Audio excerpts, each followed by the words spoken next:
Hey everybody, it's me. It's Lenora from It's a New Dawn. How is everybody doing?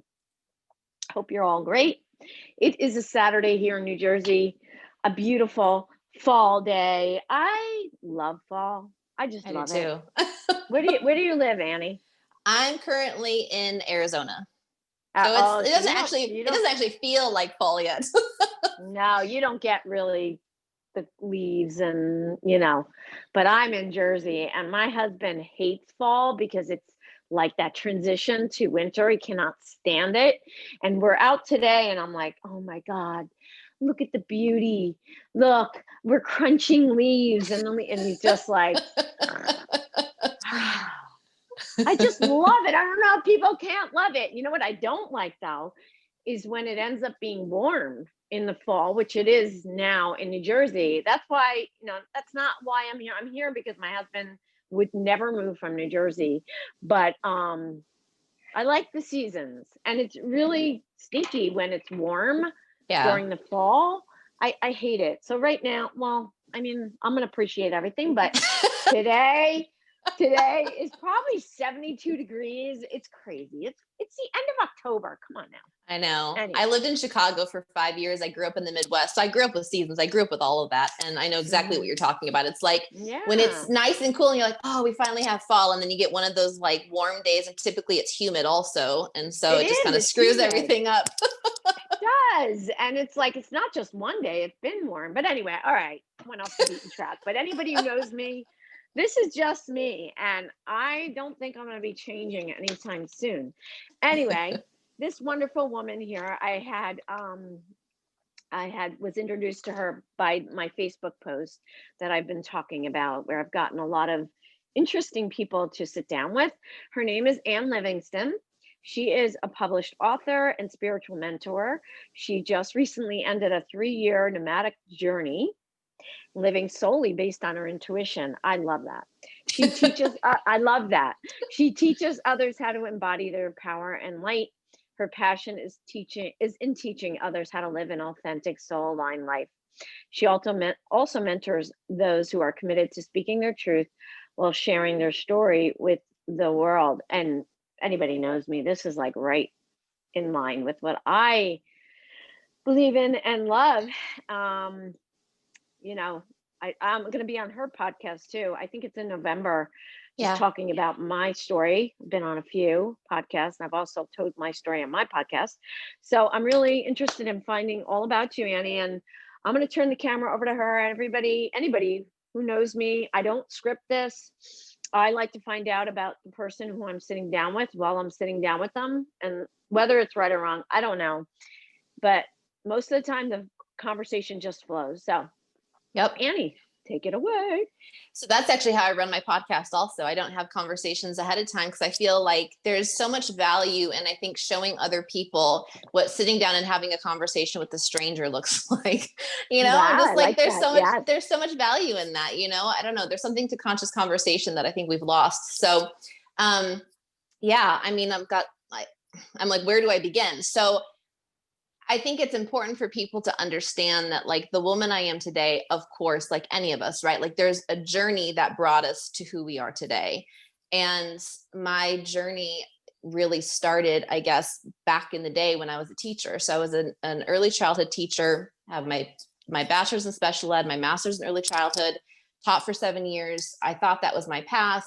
I was married in I'm like, what year did I get married? 2013. I was married. Clearly it was the past life. That's all right. Mm-hmm.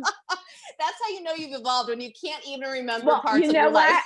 I'm gonna put, like, I'm gonna do better than that. I wrote down 2020 and I had to is it 2020? How would I not even know? I mean, I knew it, but it was like I had to think. I'm being honest with you guys. I know that sounds like off the wall, but no, we all have those moments. It's like, it's like what, like, where am I? Who am I? We all have those moments. Mm-hmm. So I got married in 2013 and was in an abusive relationship. It was, verbally and emotionally abusive. I knew on my wedding day I was marrying the wrong man, which is not typically how I I don't recommend anyone show up to their wedding day like, yes, I'm marrying the wrong person. Like, that's not a great start to the marriage. But that was my life. I didn't believe that I was really worthy of more. And so I was married for 2 years. At the beginning of our marriage, I lost my teaching career. I was in Chicago at the time. There were 50 school closures, and I lost my job, tried to get a teaching job again. But at that point, I was too expensive. You know, I had my master's degree and 7 years of experience, so I was too expensive to hire back. And I was like, I don't really know what you do with an early childhood degree except teach. You know, like what use am I? And so I became a nanny. And as soon as I became a nanny, as much as I loved the children and I loved the families I worked for, I knew that wasn't my calling. I was like, this is not, like, I'm not meant to retire as a nanny. And so I had this level of realization, which was, I never again wanted anyone to tell me whether or not I had a job and how much money I could make. And so I decided to become an entrepreneur on the side. And so I started a business on the side, which really began, my very first business was a meal planning business. But from there, I was like, okay, then I became a health and wellness coach through network marketing. Wait. Meal planning from know. childhood early education, health and wellness coach. Great. I love it. Well, you know what? I'm almost 56 next week. Yes. And I still say, I don't know what I'm going to be when I grow up. I think you can reinvent yourself as many times as you'd like. That's how I see love it. You know? Yes.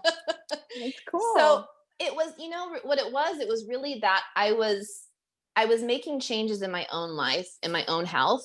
And I had my background in education and teaching. So I was like, okay, if I'm making changes and I know how to teach people, I know how to teach people how to make changes in their life, you know, and I'm super organized. So, you know, I was meal planning for myself. A lot of people don't like meal planning. And I was like, people will pay me to meal plan. Perfect.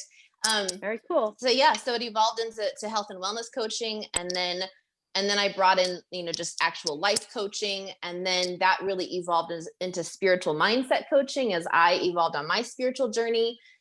I had got divorced during that time, entered into another relationship. It was just like life was just kind of, you know, flowing. Well, in my next relationship, I started to have, like, all of my patterns started to kind of just like smack me in the face. All of my self-sabotaging patterns. I started to realize that I was severely codependent, and all of my, like, you know, jealousy patterns and not wanting to be alone, and like all of that shit started to come to the surface. And it was a relationship. Where did that all stem from? Childhood, you know, like, I mean, a lot of things stem from childhood. I just wasn't aware of it, you know, like I once had the realization, because I was doing all this personal development. I was reading books, I was listening to podcasts, I was, you know, diving into everything. And I don't remember exactly how it came about, but I remember the day I realized that I had the belief that I was difficult to love and easy to leave.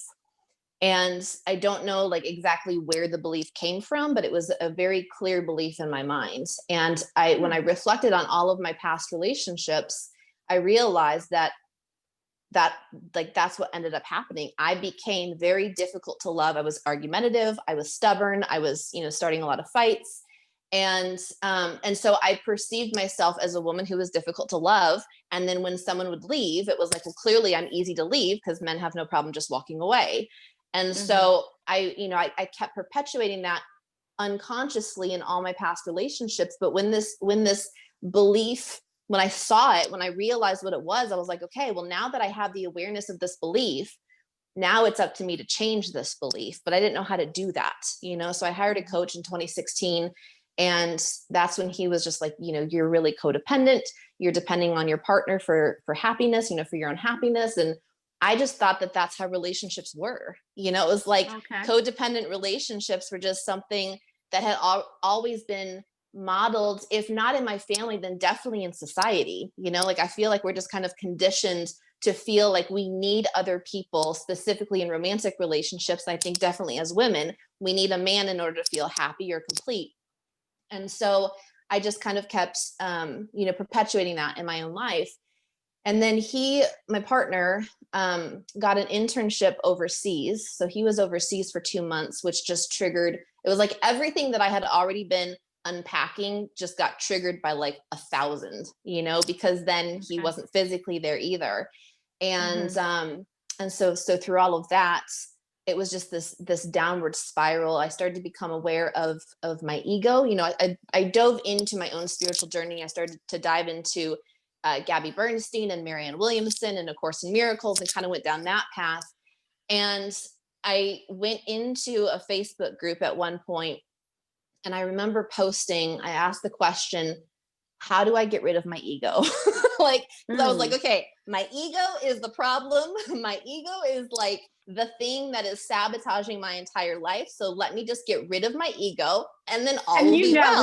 we don't want to get rid of it. We need it, but right. But at that, my level of awareness in 2016 was just like, how the hell do I get rid of this bitch? She's like destroying my life, And so there was a woman who commented on that post and said, well, you can't, your ego is part of you. And I was like, shit, it was like the worst thing anyone could have ever told me. I was like, crap, like now but I have it was to the actually best face thing, it. right? It was, oh my God, it was. Yeah. Right. And so I then started to have this level of awareness that our ego is our inner child. And once I started to have that level of awareness, everything changed in my life, because I had love and compassion. It was like I was sitting down every single day and I was journaling, writing letters to my younger self. And I started to listen to her pain and her stories and her beliefs about herself. And, the more that I did that, the more I cried. Of course, I was like crying all the time, but it was a really tender moment. And that relationship ended at the end of 2016 because it just wasn't strong enough to endure all of the pain and trauma that I was unpacking and healing. And all the growth that you were doing. It was massive, it was really, I officially entered into my dark night of the soul at that point, And so he left. We were living together at the time, and he left, and I was left, to heal. And that was December 2016. He moved out in January 2017. And in February 2017, I got the intuitive hit that was sell all your shit and hit the road. And it seemed completely illogical because, I didn't have a car. I have 2 cats. I didn't think my business was stable enough, at that point to really sustain me. But I on some level, I knew that I needed to do it for whatever reason, And what age was this? I was 34, turning 35. Oh, okay. And no children? No children. No. Okay. So, I mean, it was that realization where I was like, I don't have to re-sign my lease. I'm not in a relationship anymore. I don't have children. I own a business. I can literally work from anywhere. So if any time is the right time, now is the right time. If I don't do it now, I don't know that I'll do it in the future. And so I took that leap of faith and I decided to do it. And so in July 2017, I left Chicago and rented a car from Chicago to Mississippi to visit a friend because I didn't have a car. My intention was to be in Mississippi for 3 weeks. I hit financial rock bottom and stayed for 8 months. And then in April of 2018, I left Mississippi and then started traveling full time solely based on my intuition. So it was ultimately, I had an atlas, a pendulum, the Airbnb website, and I let my feelings guide the way. Wow. That's so exciting.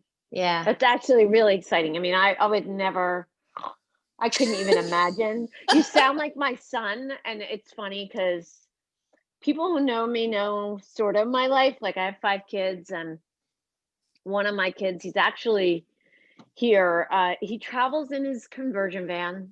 It's old, it's beaten down. He's got dreads. He plays his guitar in the street in San Diego. He now has a girlfriend who's here, and she's a tarot card reader, and she works from her laptop wherever they land. Now they're just in the van with their pit bull dog and just traveling. And he did graduate from University of Vermont, and she's got her master's in social work, and he graduated with a bachelor's in psychology. But He just has no interest, and there's part of me who's like, oh my God, what is he gonna do? But then there's a part of me who's very envious and who's Mhm. living vicariously through him, because I got married at 21, Yep. and I love my husband, but I have talked about this before. I knew I wasn't marrying for the right reasons. I knew Mhm. that at 21. You'll know about this with the story when I tell you, but and I had my kids within 8 years, all five of them. So there It's a was no lot. way. So when I Yeah. yes, so when I hear stories like this, it's like, good for you. That is awesome. Well, and Exciting. it's interesting to hear your story because that's ultimately the path that I was on. It was like, and I think that that's a path that a lot of people take and they're very happy, right? I mean, like, there's nothing wrong with that path. There's nothing wrong, I don't think, with anyone's path. We all take the path that feels aligned in whatever moment. But I remember at the end of my last relationship, I sat on my couch and I kind of looked around. I was like, how the hell did I get here? How did I like, Mhm. how did I get into an abusive marriage and then divorce less than 2 years later, and then in another relationship and out less than a year? And I felt like my life was just like crumbling. It was like I lost my career. Like, it was just like nothing that I was attempting was working out. And I realized that I was ultimately building my life on someone else's vision. It was like our Mhm. society teaches us that as long as you go to college, get a job, get married, have babies, then, like, you have excuse me, you have everything you need. And I realized, I was like, well, that's not true. I went to school, I That got a is so master's true. degree. That's It so was just true. like I lost my Yes. job, not by anything that I did, but because of school closures. And so I was just like, I actually want freedom and want to travel. And none of my partners had the same vision that I had. And that's a big Mhm. reason why that's a huge reason why I sabotaged, because my soul knew that I was in these relationships that ultimately were leading me down a path that I didn't ultimately want. And so Right. subconsciously, right, I'm sabotaging these relationships to get out so that I have the freedom. Mhm. Mhm. Wow, you're so right though. That's what society wants us to do is, I went to school to be a registered nurse, although, I had other things that I did. I was in dental assisting school, beauty school. I've been a personal trainer for, I don't even know, 40 years. I don't even know, but nutritional counseling. I'm a Reiki master and a yoga teacher, but like, I went to school for be a registered nurse. I felt like I needed to do more. I didn't Yeah. feel adequate enough being a mom of five Right. and doing everything else that I did. I still felt inadequate. So I went to school. I graduated. I was so proud. I graduated in 2011. I had the kids. It was crazy because I have a severe hearing disability too. And so it was really hard. But I feel the same way. I don't want to be working doing in a hospital it's just not me. So I went down just the holistic health path where this is what I want. This is what Yeah, my soul wants me to do, and it's scary. It's very scary. it is. So, to follow what you really want to do and not listen to your ego, right? Yep. Yep. Right? Your small little self, Yep. um, or other people who are just not like you anymore. And I don't know if you feel that way, but I walk around going, who are these people? Yep. They're not like me. There's a very small little, percentage of people who can understand me, you Yeah. know? Do you Yep. feel There are that a lot way? of Do you feel like absolutely. walk around and be like, "Oh my god, I feel so bad for these people out there." Well, it's funny. Yeah, no, it's funny that you say that because I have a lot of people in my life who don't understand because I'm very much outside of the box. I'm outside of the box. I'm against the grain. I don't like labels. I don't like, it's just like I just want to kind of flow. And I don't really I understand the importance of like certain laws, but like I don't follow rules. I'm just like whatever I'm kind of feeling in the moment. And And I've never been able to, I was never able to live that life until I became a nomad. And it was terrifying. Like I was constantly rubbing up against these old beliefs that I was going to die, it was just like, Mhm. and that ego self. Right. And so I had a lot of people who were just like, I don't understand why you need to be a nomad. I'm like, I don't really know either. I mean, now I see kind of how all the pieces added up. But I'm just like, I don't know. All I know is that my soul is telling me to do this. I'm going to listen because the other way wasn't working, and we'll see what happens, and I Yeah. I respect that that's not the path that you choose for yourself. That's fine. No one else needs to choose this path, but it's my path. And it's, it's funny when you talked about like feeling like you needed more, right? Like you had 5 kids and you felt like you needed still to have more. Yeah, I I still felt like I wasn't enough. I wasn't good enough. And it's Yep. funny because I had this realization recently. So like I've been a coach for the last 6.5 years in some capacity, right? Like I've always been mentoring people. And I would get to the end of my day feeling like I needed to do more.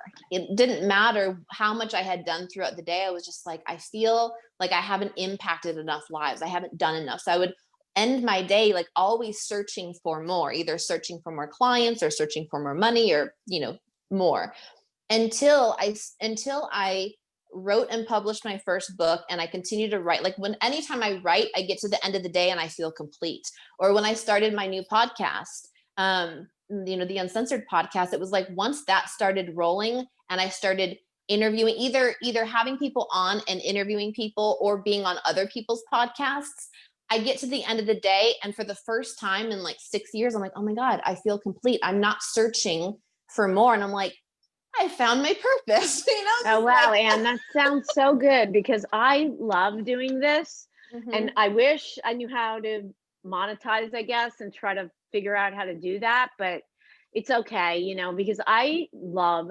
talking. I'm not the Yep. best writer, but I love learning about people and I doing do this too. and sitting and talking. I want to bring back the whole box thing because Yeah. I'm going to be talking to somebody tomorrow. He has a podcast also, and he had talked to somebody on his podcast and he said, are you in the box or outside the box? And the woman said, there is no box. Yep. I love that answer, and I was like, you're right. There's no box. It's true. We've only been told there's Right? a box. I We've only know. been told there's a box. And a big piece of what I love doing is inspiring people to really embody their innate power. We have not been taught, for very intentional reasons, we have not been taught how powerful we actually are. And, because when we're not taught about our power, then we are dependent on things outside of us. And once I started to learn how powerful my mind was, how powerful my feelings were, how powerful it all is, I was just like, oh my God, other people. And I'm obviously not, this is well known. I'm not like, but I like to be in addition to the other teachers that are teaching these things, because I feel Mhm. like there are so many people who feel like they don't have a choice, and it's like, no, you always have a choice. Like you always have a choice to choose something else. It doesn't matter what your life looks like or how old you are or what has or hasn't That happened. You is always have a true. choice. That is true, Anne, but I have to tell you, it's hard. It's It's hard. hard. It's Yeah. so hard. And I'm married 34 years, but it's not been an easy road. And I love my husband, but wow, we've been through so much. And there were times where it's like, I wish I could have left, or it's not easy. Yeah. Not easy at all. So I you do always have a choice. And what I did was I was a grumpy person. I was an angry person. I was a blamer. It's his fault. It's his Hmm. fault. And I've talked about this before with other people on my podcast, other podcasts.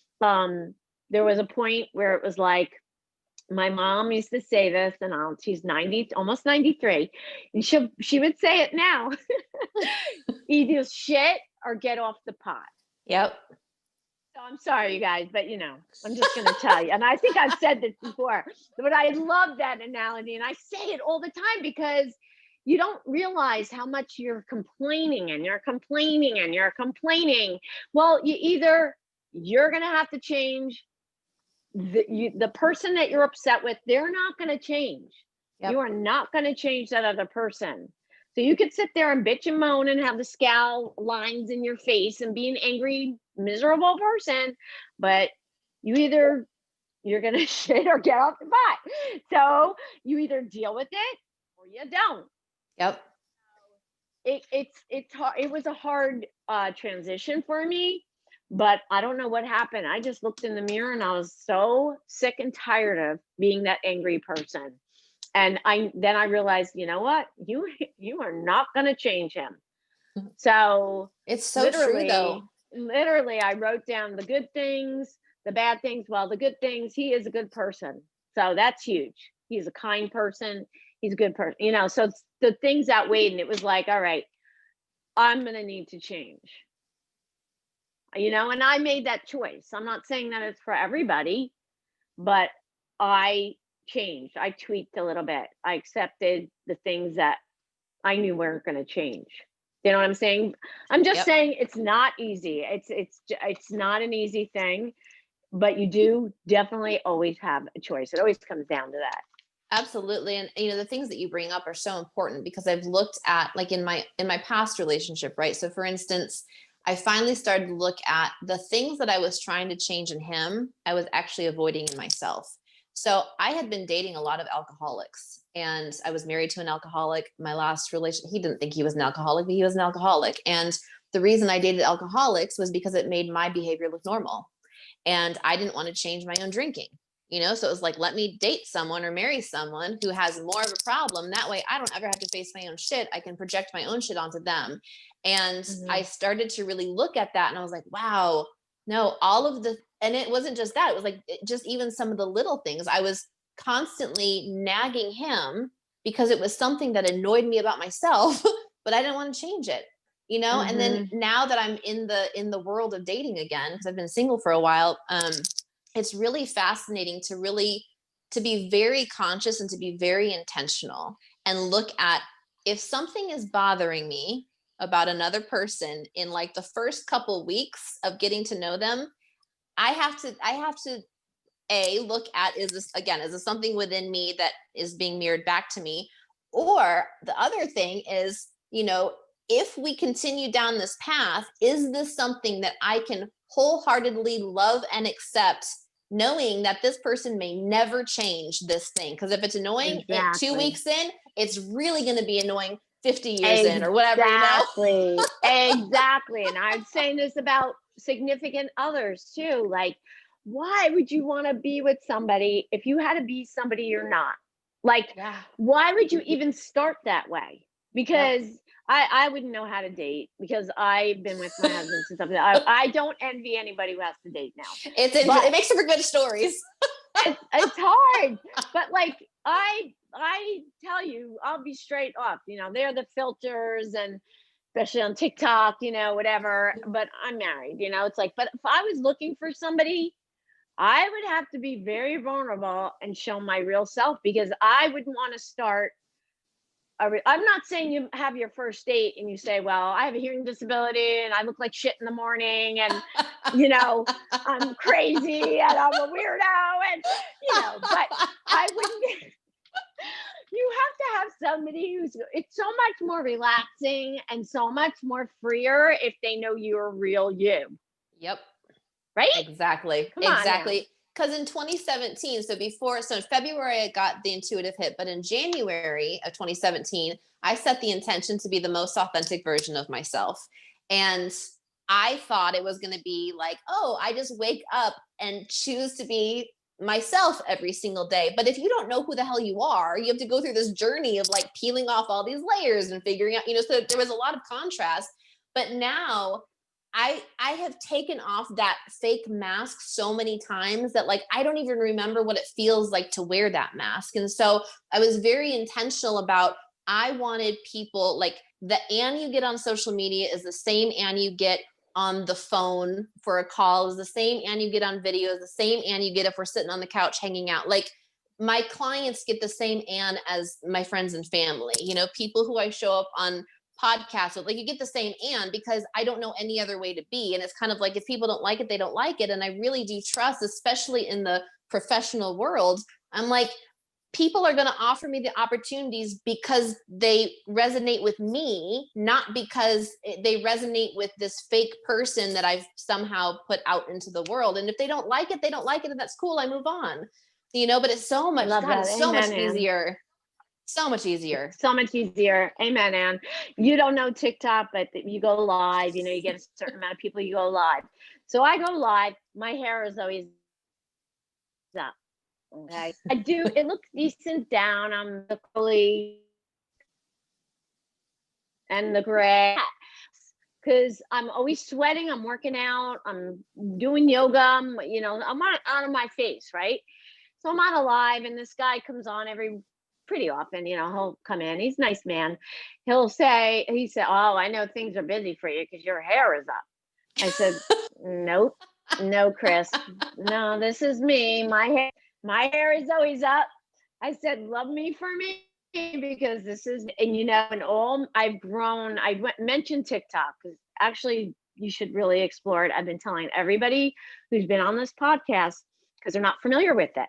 And it's not baby people, it's baby boomers. So they're taking over. But anyway, I have become so free on TikTok. I used to wear my hair to cover my face. I have a distortion from a car accident. You'll learn about that on your podcast when I come on. But I was always very, very self-conscious. Like I would hide behind my hair. So I have it up now. It's off my face, and you love me for me or no. And it's so freeing. It is. I'm not 100% there. I'm not, because there's still a filter on Zoom, I think. I don't think this is the real me even. Not as bad as TikTok. TikTok has a nice filter where you're like, there's no lines on me or anything. It's like amazing. But, it's not me. It's definitely not me. But what you're seeing here is my personality. Yep. 100%. Yep. You ask any my friend. You're cutting out a bit, and I don't know if it's you or me. Lenora, she's nuts. Come back in. Come back. So everybody who's on my you froze for a second. Anybody who's on the podcast platform, we froze for a second, but you're back. You're back. Okay. So. No, what you said though, it's so funny because I do use the filters on Instagram, but in my Instagram stories, I'll do morning videos, and so people who can't see me, my head is shaved partially on the side, but I'm also kind of growing this back out a little bit. And so in the morning, It's just straight up peacock hair, and I don't care, it's just I show up I might have a filter on, but I've got peacock hair sticking straight up, and I'm like, you know what, maybe this is just going to be part of my brand because I kind of like it now. and people can relate better. It makes them feel better. That we're not perfect people. Yeah. You know what I mean? I mean, absolutely. Come on. So I've been talking a lot about me. I feel really bad, but no, you're fine. This is, we have a lot in common. I mean, we're weaving in and out here. That's good. So do you want to talk about your journey? Do you want to talk about when you say you teach others how to embody their power? What do you label yourself? Like a health coach? What? Tell me. I just label myself as a mentor, a practical spirituality mentor. I bridge the gap between the spiritual world and the physical world, because the spiritual, tell me. So the spiritual world is very abstract, right? Because we can't see it, but it informs our physical world. So I start everyone with a holistic self-care routine. So body, mind, and soul, right? Any client I work with, I have them have some sort of workout routine. I don't really care what it is, but I'm you just have to be moving your body every single day to move the energy and be in your body. You can't live this physical experience if you're not in your body. And then the mind piece is through meditation. So again, it's I don't really care what kind of meditation, as long as you're spending time in meditation every single day. Again, really connecting, and also listening to podcasts or reading books, something that's feeding your mind some, positive things, not getting sucked into whatever the hell is on TV, right? And then the soul piece is I have my clients create a list of 10 things that don't require money or other people. And for me, that was one of the biggest ways that I started to heal my codependency. Was I started to do things that brought me joy, that I felt passionate about, that didn't require my partner, and I didn't need any money to do them, right? Because a lot of times people will say, well, I can't do that thing because I don't have money. And it's like, there are so many things out there that you can do that don't require money. You can go for a walk, you can sit under a tree, you can cook, you can listen to music, you can have a dance party, you can knit, you can, there's so many things. And it's just about finding the thing. And what I learned over the years was, it was really a way for me to connect to my inner child. It was a way of kind of bringing her back into my life and listening to her, and realizing that life's just not that serious at the end of the day. Of course there are serious things that happen, but we get to kind of decide how we want to respond or react to certain things. And so I have my clients really start there, and then as they're cultivating their self-care routine, what typically happens is we become aware of our ego, right? We become aware of that mental chatter that starts to come to the surface, that we had been numbing for however many years through alcohol and social media and relationships and food and all of the things, right? And so once they start to become aware of that voice, then I work with them on how to create a loving relationship with their inner child, and feeling the feelings, and listening to the stories, and honoring what's coming up, and choosing what you want to believe instead. And it's really like, over my own journey, what I've personally realized is, it was a way of like balancing and harmonizing the masculine and feminine energy within me. And so I started to learn, so like the masculine energy is the energy that holds space. So it holds space for the feminine emotions, right? Your feminine is also your intuition. And so by learning what it felt like for me to hold space for myself during times of intense emotions that were kind of spiraling out of control, I learned what healthy masculine feels like. So now when I'm in the dating world, I know immediately whether a man has integrated his masculine in a healthy way or not, because I know what it feels like, so it's just like, there's been so many things that have happened over the years. I'm like, wow, this is fascinating. Yeah, yeah, yeah. You being so in touch with Yeah. yourself. That's what I was talking about before. It's just when you become this conscious person, like I'm so conscious, which is beautiful. It took a lot of work, it's a lot of Yep. work. Yep. Once you become conscious, you become conscious of everybody else around you and what they're doing, like just what they look like. They always look, people, to me, a lot of people look stressed all the time. They're in fight or flight all the time, So I am a huge activist for restorative yoga, Yeah. because I was that person, the fight or flight person all the time. I still have my energy, obviously, but I know how to bring it down now. And it's such a Yep. beautiful tool, and I preach it, because what you were talking about, peeling away, that's exactly how I describe it when they're in the pose. Yep. Think about peeling away another layer of that onion. Be introspective, feel the sensations in your body and your breath. Yep. I don't play music, I don't talk that much, because I want them to be introspective, not listening to music, not listening to my voice, Yep. being in that awesome environment where all they're just it's just them and their thoughts, their body, their breath, you Yep. know It's and so it's a powerful. beautiful it is, and it's a beautiful tool, but people just don't get it. I have to say, a lot of people, because we are a nation of human doings, not human beings, and Yep. they feel guilty being there and laying in a pose for 10 minutes. And oh my God, because I was one of those people. Yep. Me too. Oh my God, I should be cooking. I should be doing this. I should be blah, blah, blah. Oh my God, I don't want this money from this course. They can have it back. When I became certified in restorative yoga, because I just didn't get it. But it absolutely changed my life, Yeah. because it's the yin and yang, and we are pretty much dominant in the yang energy, that hot, fiery energy. So I'm all about bringing it down.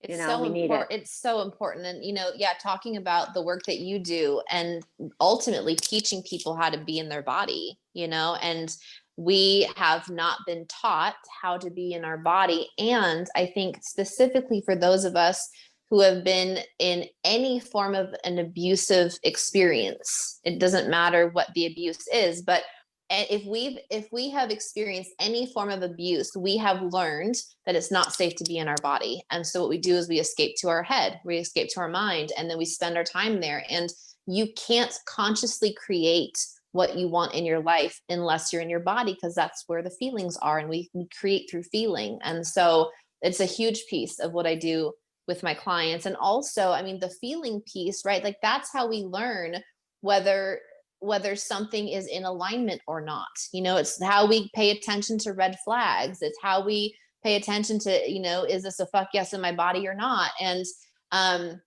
that's important. You know, when I work with clients on their purpose, you know, it's like you ultimately don't find your purpose. It's so cliche, right? Like your purpose finds you, but you try all these different things. And it's like you pay attention to the intuitive hit, which typically I learned has guided me to something that taught me a lesson. A lot of times the intuitive hits didn't pay off right away. It wasn't like I did this thing and then everything miraculously worked out. It was like, I did this thing and I learned a really important lesson. And then I was guided to another thing and I learned a really important lesson, and then another thing and another thing and another thing. But all of those steps were stepping stones that got me to the point where I'm like, oh my God, this is what I want to do. And so it's not a matter of like when someone works with me within 6 weeks, I will help you find your purpose. Like, it's not like that. It's, I teach my clients the tools so that they have the power, you know, they're empowered within their own lives, so that when we're done working together, they know, they have that confidence of, okay, I know how to use my intuition. I know what it's telling me and I know how to follow it. And I just keep going down that path, you know? I love that. And it's so true. The thing with intuition is it's never wrong. Right. It really isn't, but it's the big self, or that small self, I want to say, Yeah.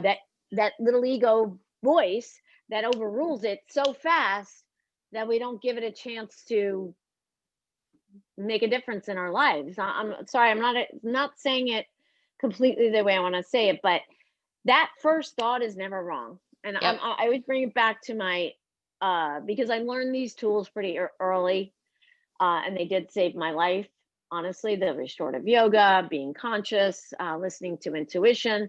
It's hard to listen to intuition. I have a really hard time when people say do intuitive eating.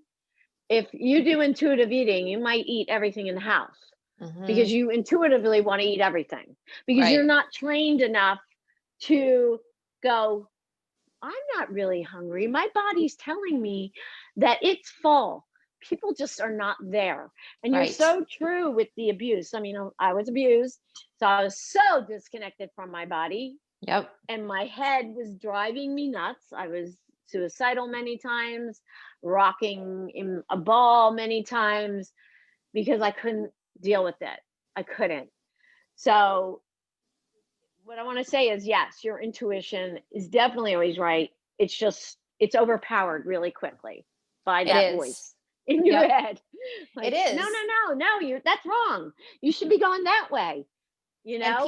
people think because that voice is louder, it's the right one, right? And Yes. it is Thank the you. louder one until you train yourself to listen to your intuition, and then your intuition becomes the louder one.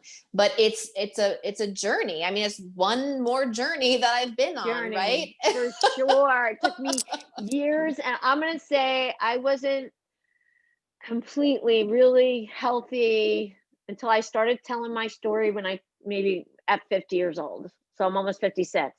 But I want to say that whole intuition thing, once you learn it and you're more conscious, and you involve all the aspects of those pillars for mental health, for health and wellness, being the support in the community, and food, and walking in nature, and moving your body, and doing some kind of meditation. There's a lot of different things that have to come into place to be healthy. It's a lot. It's Yeah. and it's work. But I remember taking my RN license, NCLEX, it's called. And they give you like 6 hours to take the test, 6 or 7 hours, hard as anything. And they put you in front of a computer, and the computer will either turn off, like if you get so many wrong that there's no way you're going to pass, or like you finished and you passed by a certain amount. So I go into this thing and I'm like, always go with my first thing, Yep. first thing that comes in my head. I finished in 25 minutes, I want to say. I come out, my husband's waiting for me and he's like, oh, I'm so sorry. Oh my God, hon, what happened? I'm like, I don't know. Machine turned off. Well, I passed. But Yeah. my point is, it's like I trained myself to listen to that intuition. And I'm not saying it's easy, you guys. It's not. So this is why you need It's somebody like you yeah. to teach Well, you. it takes practice, right? Like I had a friend say to me that the other day, we were talking about just this process of learning how to speak your truth. And I feel like we're in a moment right now where there's so much censorship. A lot of people are afraid to speak what is true for them. And I've been practicing this for a while. And there are moments where I say things that I believe through my own personal experience of the journey that I've been on. I've experienced spiritual things that go against the mainstream narrative, but it's true for me because I've experienced it firsthand, and not everyone wants to hear it. And so I was sharing with a friend just about how it's so uncomfortable at times to stand up and speak what you believe to be true when other people are rejecting you and saying sometimes some really unkind things. And she said, yeah, it's really interesting that you're learning how to hold fear and anxiety in your body while also following your intuition. Like, what your intuition is telling you to do. And at the same time, you're still experiencing fear and anxiety, right? Which is the ego. And I said, yeah, it's really interesting that you say it that way, because that's been my last 3 years of my journey. There were moments where I knew my intuition was guiding me to a place. So I followed it. But there was a lot of fear around either not having been to that place before or not knowing. A lot of times it was financial. Like I would go to a place and then I didn't know where it was going to be, let's say 2 nights after that. But I was like, well, I know where I'm going to be for the next 2 nights. So let me just focus on that. It took so much spiritual strength to just trust, right? To be like, okay, I'm living in the present moment. In the present moment, I have a roof over my head. I have food. My cats are taken care of. I know where I am for 2 nights, example, right? And then it's like, I'm not even going to worry about it. And there were moments where it was like, I would check out of my Airbnb that morning and I didn't know where I was going to be that night. And I would like sit in my car. I had a couple moments where I didn't have money for an Airbnb that night. And so I would drive out and there was one moment in particular, I was in Colorado and I sat in the car, at some national park or whatever. And, was sitting there, my cats were in the back seat. I was eating my lunch and I think I had like $9 in my bank account. And I just thought, okay, well, I have gas in my car. I have $9. So if I need to get more food, I have money for food. I don't know where I'm going to sleep, but worst case scenario, I can sleep in my car. It's definitely not ideal, but I can do it, and my ego was saying, this person owes you money and this person owes you money and reach out to this person. And I was like, nope, that's coming from a place of fear. So I'm not going to do it. But to a lot of people, that sounds like intuition, right? Oh, right. I got the intuitive hit to do that thing. No, that a lot of times it's fear. And so I felt the fear in my body and I just sat with it. And I was like, nope, that's like, I'm not going to reach out to someone trying to get something in order to try to solve this problem. I trust that the problem already has a solution and it's going to work out. And so I sat there just like sitting with my fear, and like, I can't even make this up. One person that I was going to reach out to who owed me money sent me money in that moment without me ever asking for it. And you're like, what did you have? Venmo, PayPal? I don't know, PayPal. Yeah, it was PayPal. What? Yeah. Oh, okay, yeah. Cool. I believe that. For sure. My son has told me he's writing something. I don't want to say it's a book because he gets mad. He's like, don't be saying it's a book, whatever. He's such a great writer, but he was talking about his, surviving. He went from one part of California to the other on a penny board, like 400 and something miles. Oh my God. With a backpack. And he's a vegan, and he, had all these, didn't know where he was sleeping, was faced with mountain lions. Like, I mean, I was like, my mouth is open reading this stuff, but he trusted. He Yep. trusted. He was like, and mom, I'm telling you, I didn't have any money for food, but I went and played my guitar, and people came over to me and said, "Hey, man, here's money to put gas in your van," because the van is this big conversion van. The people, the beautiful people, would come, and he'd always survive. He'd Yep. always get, because he trusts, and he's very young. He's 26, so he's got it going on already, and he's trusting in the universe. It's hard. I It mean, it's hard, is. and I'm telling you, I do trust. Every time I meditate, I go, "Thank you, God. Thank you, universe. Thank you, my angels, for this gift that I can sit and quiet for a half hour every day."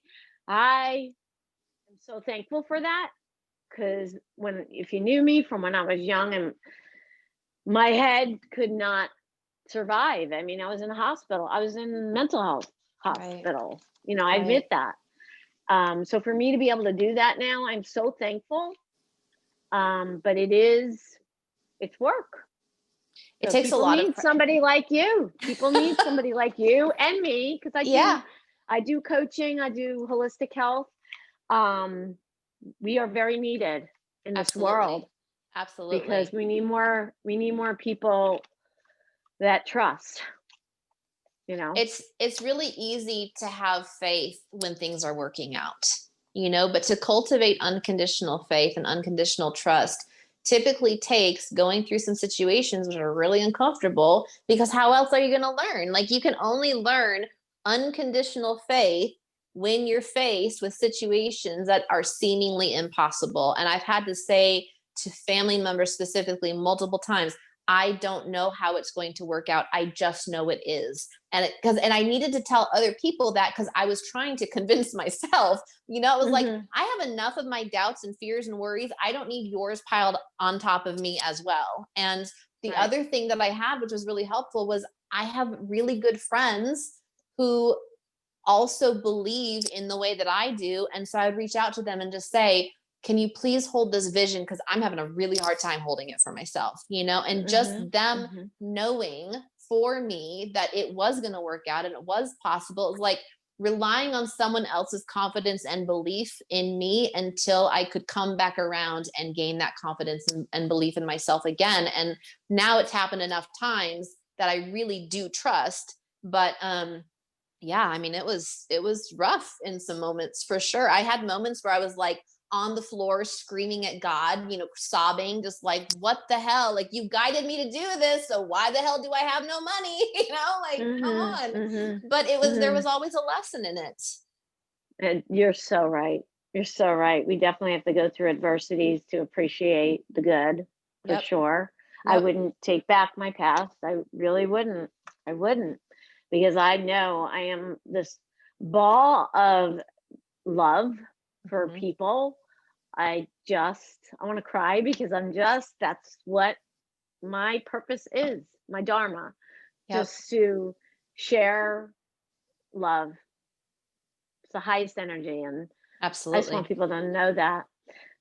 Is there anything else you want to share about your story? As far as a podcast goes, I try not to go longer than an hour, just I because, get it. unfortunately, I've said this before, people's attention span, it's just I know. not It's a there lot. anymore. It's a It's a lot. lot. But if there's we can definitely go beyond that. If there's anything else you want to share about your journey, I always ask at the end just to share a few words of wisdom, anything beautiful parting words for the audience and listeners from you. You want to I do mean, that? yeah, no, I think as far as words of wisdom, I would just remind you guys that no one else can see your vision. No one else can know what you know, and no one else can feel what you feel. And when you get that intuitive hit, once you have that feeling of what if, and you, like, something starts to kind of bubble within you, trust it. Trust it. And I would say, don't tell people who are going to doubt you, because they're only going to create more doubt. So trust it, move forward with it, get support if you need support on that journey. And as far as anything else in my journey, like, my book, Radical Rebirth, is available on Amazon. It's the first book of a 3-book series. It shows you, as I entered into my dark night of the soul, what it looked like as I was healing through my codependency, what it looked like as I was leaving Chicago. It takes you basically from the end of my marriage to when I was leaving Mississippi. So that's the first book. And then I'm in the process of writing the next 2 books in the series. So get the first book. Congratulations to that. It's beautiful. Thank you. That's wonderful. I will definitely have all your information in the show notes. So, for anybody to get in touch with you. Perfect. And to get your book also. So just hang out for a second. Thank you for those words of wisdom. Beautiful. Yeah, thank you. So my information, everybody knows, in the show notes below. I leave my Google number there just in case anybody wants to be on the show or give me any feedback. 609-429-4058. Also, I'm going to say this at the end of every show. People don't know unless I ask. Please subscribe to my YouTube channel.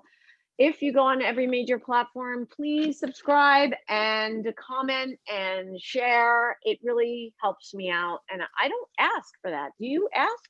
I have it in my intro and my outro. So like my intro to Uncensored, I have ways to support, and it's to subscribe and all of that. And then at the end, I have about how to follow me on Instagram. That way I don't have to remember every single time, Yeah, I know. I just don't know how to edit. Everybody knows that. I'm just doing this from my heart, and I read it every single time, but hey, you know what? It is what it is. You're good. And also, I have to talk about the Rawr bar. And the Rawr bar, they do not sponsor me, everybody. You know that. But it is the only packaged good I eat. It is vegan, but it fits every diet. It is protein packed, organic, pretty much all organic ingredients, except I believe the almond butter, unless they got that patented for organic. They're trying to do that. They give 10% of their net proceeds to feed the hungry children worldwide. Put together by coconut oil, so good for your brain, everybody.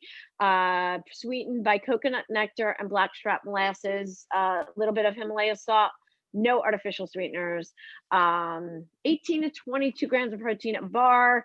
Please use the affiliate link below. That's the way you can help me, because I get a little bit from that.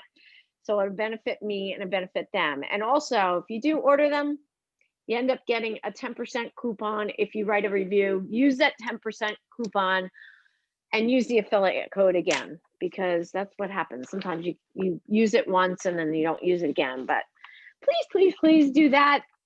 Anyway, on that note, thank you, Anne, for being with me. I truly appreciate it. I can't wait to be on your podcast. I know, it's going to be a blast. I look forward to it. Thank you. Everybody have a wonderful and blessed day.